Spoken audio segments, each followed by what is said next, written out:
Notre Dame coming off a strong performance at Virginia, and with Wake Forest having lost 7 of 8, one would have thought that Notre Dame would have come out tonight smoking. And actually they did. They hit 52% in the first half, but they could not contain Brandon Childress in the second half in particular. And Wake Forest 2-10 in the conference, now 3-10 in the conference with a 75-68 victory over Notre Dame. This is I think it's discussed quite a bit up at press row. That's rock bottom right now for Notre Dame. You got to be able to defend your home court against Wake Forest.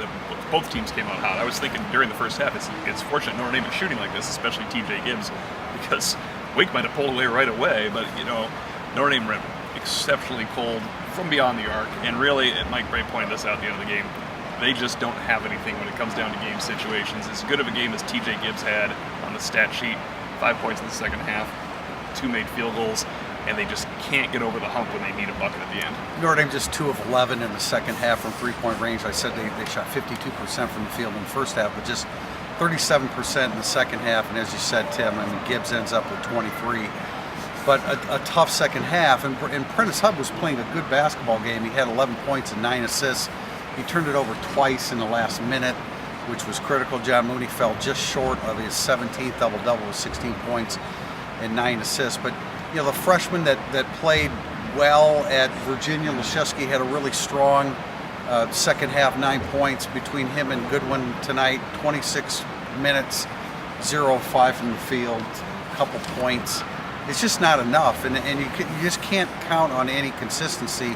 And that's why I asked Mike Bray after the game, and I asked TJ Gibbs, wouldn't you think that you would be able to build upon what you did on Saturday? But the confidence level of the young players, and then the inconsistency of guys like Harvey and Durham did some good things in the first half, but nothing in the second half.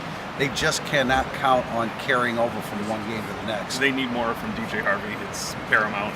They're going up against 2 teams that are much better athletically. Virginia Tech is a great offensive team. Florida State is a heck of a defensive team that they're going to be going against. On Monday following that, they have Louisville down the road. Mike Bray put it best. 1 win out of those 3. I know it sounds defeatist, but it's the most realistic option if this team can celebrate 1 win against an upper echelon team that's 3 top 20 teams. I said coming into this game, you got to be able to get Virginia Tech at home. I don't think you have to be able to get anything right now. It would be nice to be able to turn this feeling around and get Virginia Tech at home. You had to have this one because going into the night, they needed to go 3-3 in order to finish above 500 during the regular season to qualify for the NIT. They now have to win 3 out of 5. One of those games is at Louisville. Virginia Tech, which has really struggled. They lost to Virginia again on Monday, and they've struggled without their point guard, Justin Robinson. But you have to wonder where this team's psyche is going to be. Actually, they'll probably bounce back and play really well against Virginia Tech. I don't know if that'll be enough to win the game, but this was a critical loss for them. It's all about, I think, the inability to close. They did have a chance to win some games this year, and the wrong guy to be critical right now is TJ Gibbs, who had 23 points and really kept them in the first half. But I still think they need more from him because I don't know if he doesn't deliver in the second half, who will at this point. No doubt about it. Notre Dame loses 75-68 to Wake Forest.